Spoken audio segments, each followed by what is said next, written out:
अच्छा, तो अगर हमने अभी एक्साइज का नाम लिया, फूड इंस्पेक्टर का नाम लिया, तो आपके भी मन में ज़रूर आया होगा कि क्या हमें इसमें ऊपर की कमाई यानी कि वेट डिपार्टमेंट देखने को मिलेगा या फिर ऐसा कुछ नहीं होगा? तो आइए हम कन्फर्म करते हैं राकेश जी से। आप बताना चाहेंगे हमारे व्यूअर्स को?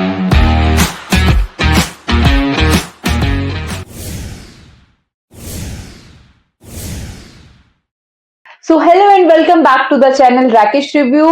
गाइस, जैसा कि हमने प्रॉमिस किया था आपको कि दास ग्रेड 2 और 4 के लिए जल्द ही हम आपके सामने एक वीडियो लेके आएंगे, तो आज हम इसी वीडियो में उसके बारे में बात करेंगे। तो जिन्होंने भी वो पुरानी वीडियो नहीं देखी है तो चैनल पे जाके उस वीडियो को कंप्लीट देखिए। तो आइए डिस्कस करते हैं selected candidate in DASS grade 2 and DASS grade 4 mister Rakesh. तो welcome Rakesh in this channel. Thank you Preeti. Okay, तो सबसे पहले जानेंगे दास ग्रेड 2 और दास ग्रेड 4 एग्जाम है जो वो कौन कंडक्ट कराता है, कौन सा बोर्ड इसका एग्जाम लेता है, बताइए। प्रीति, इसको जो होता है वो DSSS जो बोर्ड है वो कंडक्ट कराता है। जो दिल्ली गवर्नमेंट के जितने भी एग्जाम रहने वाले हैं सबको ही DSSS बोर्ड जो होता है वो कंडक्ट कराता है। तो राकेश जी, आप दास ग्रेड 2 और दास ग्रेड 4 दोनों आपने क्लियर करे हुए हैं, तो बताइए आप कौन सी पोस्ट पे थे दास ग्रेड 2 में? सबसे पहले बात कीजिए। अगर मैं दास ग्रेड 2 के बारे में आपको बताऊं तो मैं as a food inspector select हुआ था, जो कि 2017 का दास ग्रेड 2 का एग्जाम रहा था। और वहीं अगर हम दास ग्रेड 4 में मैं आप लोगों को बताऊं तो उसके अंदर में क्या था, JSC का एग्जाम होता है, इसको हम बोलते हैं। उसमें WCD डिपार्टमेंट में उसमें मेरा सिलेक्शन हुआ था। WCD मतलब वुमेन एंड चाइल्ड डेवलपमेंट, तो उसके अंदर मेरा सिलेक्शन हुआ था। वो दास ग्रेड 4 होता है, वो एक LDC लेवल की जॉब होती है, और दास ग्रेड 2 जो होती है वो एज ए इंस्पेक्टर लेवल की जॉब रहने वाली। ठीक है, एक यही डिफरेंस होता है दास ग्रेड 2 और दास ग्रेड 4 में?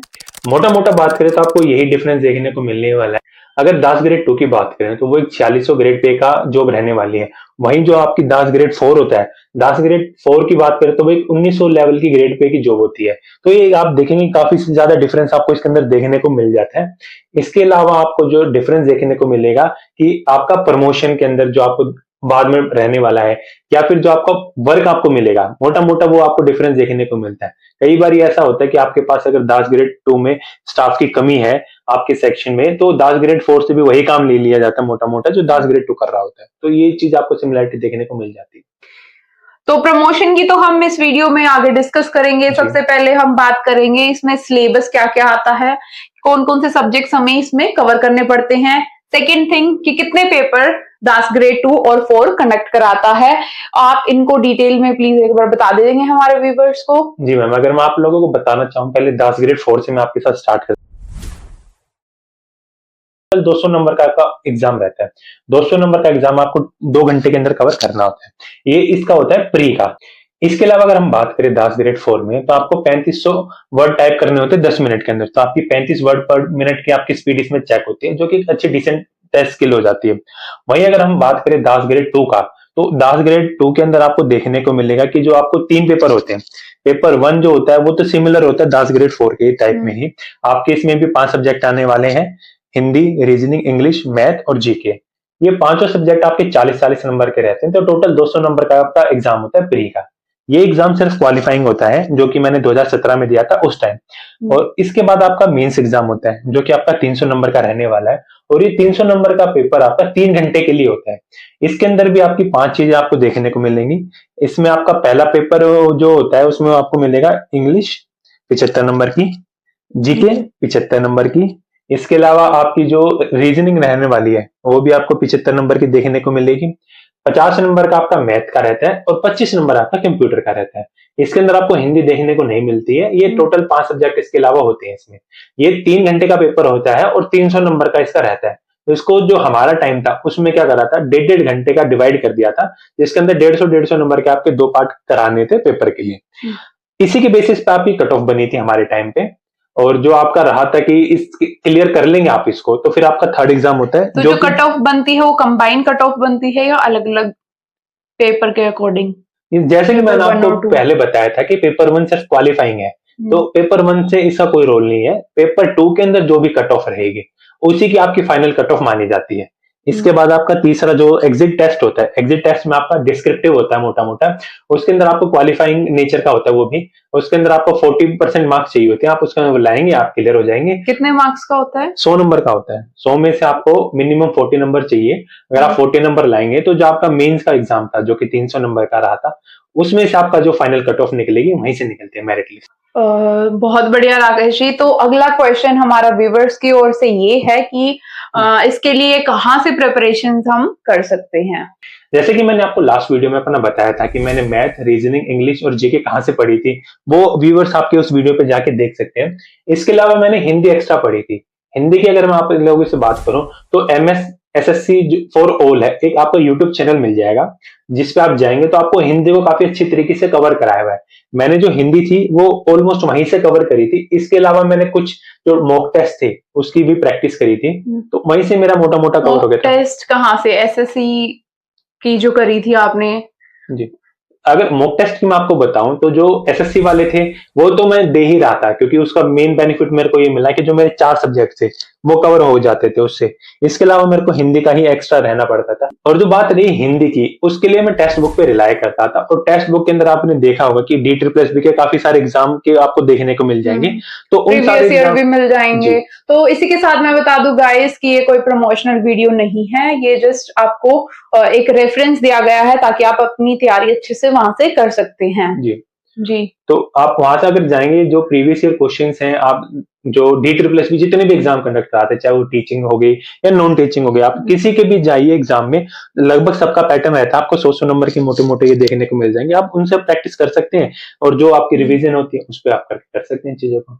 तो अगर लेवल की बात करें राकेश जी, मैंने सुना है DSSS का लेवल बहुत ही तगड़ा होता है, हाई लेवल के आते हैं, तो ऐसे ही आप बताइए इसका लेवल क्या होने वाला है? दास ग्रेड 2 और 4 दोनों का ही बता दीजिए। जी, अगर मैं आपको बताऊं तो जो आपने देखा होगा कि CHSL लेवल जो SSC कंडक्ट कराता है, उसी के लेवल पे आपका दास ग्रेड 4 का एग्जाम होता है, और जो SSC आपका CGL का एग्जाम कंडक्ट कराता है, उसी पे लेवल पे आपका दास ग्रेड 2 का एग्जाम रहता है। ऑलमोस्ट ये सेम लेवल के एग्जाम होते हैं, लेकिन जैसा कि आप सब लोगों को पता है कि DSSS के जो जॉब रहने वाली है वो मेनली दिल्ली बेस्ड जॉब रहने वाली है। तो इस वजह से जितने भी लोग हैं जो दिल्ली के हैं, या जितने NCR के, या जो आसपास की जो नेबर सिटीज हैं, उनके जो लोग होते हैं वो क्या करते हैं कि इस एग्जाम की प्रिपरेशन करते हैं। जो नेबरिंग स्टेट्स होते हैं उनके लोग भी इसमें बहुत इंटरेस्ट लेते हैं, क्योंकि उनको क्या होता है, आने जाना आसान हो जाता है। इसकी वजह से इसके अंदर आपको अच्छा खासा कंपटीशन देखने को मिलता है। तो चलो, हमारा अगला क्वेश्चन भी आपने इसी क्वेश्चन में कवर कर दिया कि इसकी जॉब लोकेशन क्या होने वाली है। आपने जैसे कि बताया कि दिल्ली में ही इसकी जॉब लोकेशन होने वाली है। तो अगला क्वेश्चन हम पूछना चाहेंगे राकेश जी से कि इसकी एज लिमिट क्या होती है, और साथ साथ कोई रिलैक्सेशन होता है कि नहीं विमेन के अंदर इसमें? अच्छा, अगर आपको मैं दास ग्रेड 4 का बताऊं मोटा मोटा, तो इसकी जैसे CHSL की आपको एज लिमिट देखने को मिलती है 18 से 27 साल, वही एज लिमिट आपकी दास ग्रेड 4 में रहने वाली है। इसके अलावा अगर दास ग्रेड 2 की बात करें तो जैसे SSC CGL में होता है, वही इसी तरीके से इसमें 20 से 32 साल तक के जो भी एस्पिरेंट्स हैं जो एग्जाम की तैयारी करें वो इसके लिए एलिजिबल हो। इसके अलावा अगर हम बात करें कि एज रिलैक्सेशन की, तो वुमेन के लिए कोई एक्स्ट्रा एज रिलैक्सेशन आपको इसमें देखने को नहीं मिलेगा, बट जो जनरल एज रिलैक्सेशन होता है जैसे OBC के लिए 3 साल का और SC और ST के लिए 5 साल का, वो आपको इसके अंदर देखने को मिल जाएगा। तो ऑल ओवर अगर हम कंक्लूड करें कि इसका जो लेवल है SSC CGL and CHSL respectively होने वाला है, तो अगला क्वेश्चन राकेश जी हम पूछना चाहेंगे कि इसकी फ्रीक्वेंसी क्या है टेस्ट की, यानी कि कितने साल में ये टेस्ट कंडक्ट हो जाता है? क्योंकि SSC हमने देखा था पहले तो काफी टाइम ले रहा था, हालांकि अब बहुत सुधार आया है TCS आने के बाद। तो आप बताना चाहेंगे फ्रीक्वेंसी ऑफ टेस्ट कितनी होती है इसमें? जैसे कि आपने देखा होगा कि SSC तकरीबन हर साल आपके एग्जाम ले लेता है, लेकिन DSSS के अंदर आपको ये चीजें देखने को नहीं मिलती। स्पेशली हम बात करें दास ग्रेड 2 की, तो ये आपका 4 साल के तरीके से होता आ रहा है। जैसे सबसे पहले 2009 में मैंने सुना था हुआ था, उसके बाद 2013 में हुआ था, और फिर 2017 में हुआ था। 17 की बात करें तो अभी उसके बाद से अभी तक भी कोई भी इसका दास ग्रेड 2 का एग्जाम आपको देखने को नहीं मिला है। तो 17 से आप 7 साल हो चुके हैं ऑलमोस्ट, अभी तक इसका नहीं हुआ है। तो मे भी इसकी जल्दी आपको एक नोटिफिकेशन देखने को मिल सकती है, इसके अंदर कुछ वैकेंसीज खाली है।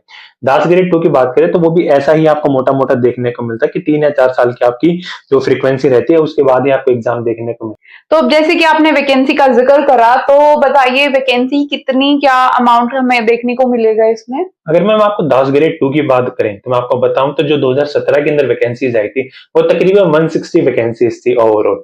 और वहीं अगर दास ग्रेड 4 की बात करें तो उसके अंदर आपको तकरीबन 300 साढ़े 300 वैकेंसीज के आसपास देखने को मिली थी। तो ज्यादा वैकेंसीज नहीं होती है इसके अंदर, कॉम्पिटिशन बल्कि काफी ज्यादा रहता है इसमें। तो राकेश जी, हमारा अगला क्वेश्चन ये है कि इसकी कट ऑफ कितने तक जाती है? ऑल कंबाइन अगर हम बात करें, प्रीवियस ईयर कट ऑफ क्या गई थी, यानी कि 2017 में जो एग्जाम हुआ था उसकी कितनी कट ऑफ गई थी? देखिए 2017 में मैंने जब दास ग्रेड 2 दिया था तो उसकी जो प्री की कट ऑफ रही थी वो तकरीबन 150 नंबर के आसपास आपकी रही थी, जो कि सिर्फ एक क्वालिफाइंग का नेचर था उसके बावजूद, जो कि आपका 200 में से गई थी। आपने क्वालिफाई कर लिया, उसके बाद आपने क्या करा था, मेंस का दिया था। मेंस की मैं आपको बताऊं जो दास ग्रेड 2 की 2017 में गई थी वो 300 में से लास्ट 218 के आसपास गई थी। मतलब कि वेटिंग वगैरह सब कुछ अगर हम मिला दें तो जो 218 नंबर तक का कैंडिडेट था लास्ट, उसका सिलेक्शन हो गया था। स्टार्टिंग में थोड़ी ज्यादा गई थी लेकिन फिर वेटिंग वगैरह आने के बाद ये 218 के तकरीबन तक चली गई थी। वहीं अगर हम दास ग्रेड 4 की बात करें तो जो 2017 के अंदर इसका कंडक्ट हुआ था उसमें भी तकरीबन 150 के आसपास तक ही कट ऑफ हुई थी। आई गेस एग्जैक्ट की बात करें तो तकरीबन 145 के आसपास थी, जो कि 2017 में से कट ऑफ हुई। चलो बहुत बढ़िया। अगली बात करते हैं हम सैलरी की, कि कितनी मतलब ग्रेड पे यहाँ पे देखने को मिलेगी, और कितनी ऑलमोस्ट ग्रॉस टोटल आप बता दीजिए सैलरी हमारे व्यूअर्स को कितनी होती है? मैम दास ग्रेड 2 की बात करें तो जैसे कि मैंने आपको पहले बताया था एक 4600 ग्रेड पे की जॉब रहती है। अगर आप 4600 ग्रेड पे के हिसाब से अगर ओवरऑल देखें तो तकरीबन 75,000 आप स्टार्टिंग में मान सकते हैं कि आपको स्टार्टिंग में सैलरी मिलने वाली है। वहीं अगर हम दास ग्रेड 4 की बात करें तो ये एक 1900 लेवल ग्रेड पे का जॉब रहने वाला है मोटा मोटा। तो इसके अंदर आपका क्या रहता है कि तकरीबन 35,000 रुपए की तनख्वाह आप ग्रोस मान के चल सकते हैं कि आपको स्टार्टिंग में आपको देखने को मिलने वाली है। तो ये दोनों का सैलरी का रह जाता है। तो अगर दास ग्रेड 2 की अगर हम बात करें तो आप हमारे व्यूअर्स को बताना चाहेंगे दास ग्रेड 2 में आपको कौन सी पोस्ट मिली थी? अगर मैं दास ग्रेड 2 की आपको बताऊं तो मैं as a food inspector select हुआ था, जो कि फूड एंड कंज्यूमर अफेयर के जो डिपार्टमेंट है उसके अंडर में आता है। ये मेरा दास ग्रेड 2 में रहा था। और दास ग्रेड 4 की बात करूं तो वहां पे मैं एज ए जेएसए सिलेक्ट हुआ था, जो कि WCD के अंदर मेरा सिलेक्शन हुआ था, वो मैंने चाइल्ड डेवलपमेंट के अंदर। तो WCD के अंदर मैंने कुछ मंथ काम भी किया है, लेकिन मैंने दास ग्रेड 2 की जो मेरी as a food inspector job हुई थी उसके अंदर मैंने ज्वाइनिंग नहीं ले पाया था, क्योंकि मेरा यहाँ पे कंफर्मेशन नहीं हुआ था CSS में। तो मैंने अप्लाई किया था एक्सटेंशन के लिए, बट मुझे किसी कारणवश वो नहीं मिल पाई। तो अगर दास ग्रेड 2 की बात करें तो आप क्या हमें वेरियस पोस्ट के बारे में इसमें बताना चाहेंगे, कौन कौन से डिपार्टमेंट इसमें हमको देखने को मिलेंगे? अगर मैम मैं बताऊं जैसे कि इसके अंदर आपको एक्साइज इंस्पेक्टर देखने को मिलता है। इसके अलावा आपको as a food inspector Delhi excise, हाँ दिल्ली एक्साइज में आता है, जो कि जैसे आपको पता है कि एक्साइज एक जो दोनों डिपार्टमेंट का होता है, सेंटर का भी स्टेट का भी। तो स्टेट वाला मैटर होता है, उसके लिए आपको as a excise inspector select होता है दिल्ली के लिए। इसके अलावा आपका फूड इंस्पेक्टर सिलेक्शन होता है, ASO के तौर पे सिलेक्शन होता है। इसके साथ अगर आप एजुकेशन डिपार्टमेंट के अंदर जाते हैं दिल्ली के अंदर तो वहां पे आपको हेड क्लर्क भी बोला जाता है। इसके अलावा आप हेल्थ एंड फैमिली वेलफेयर, काफी सारे ऐसे डिपार्टमेंट है जिनके अंदर आपका सिलेक्शन होने वाला है।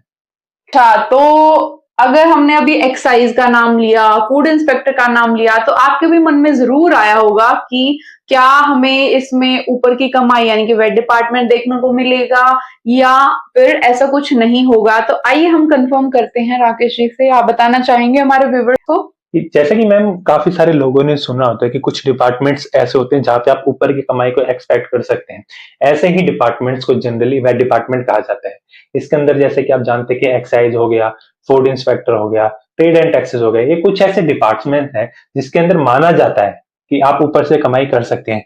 बाकी जैसे कि आपको पता है कि काफी ज्यादा इसके ऊपर स्ट्रिक्टनेस आ गई है, और अगर आप ये सारी चीजें कर रहे हैं या ऐसे इलीगल एक्टिविटीज में आप किसी भी तरीके से इन्वॉल्व हो रहे हैं तो वो आप अपने रिस्क पे हो, क्योंकि अगर आप पकड़े गए तो आपके अगेंस्ट में स्ट्रिक्ट कार्रवाई करने की होती है और इसमें आपकी जॉब भी जा सकती है।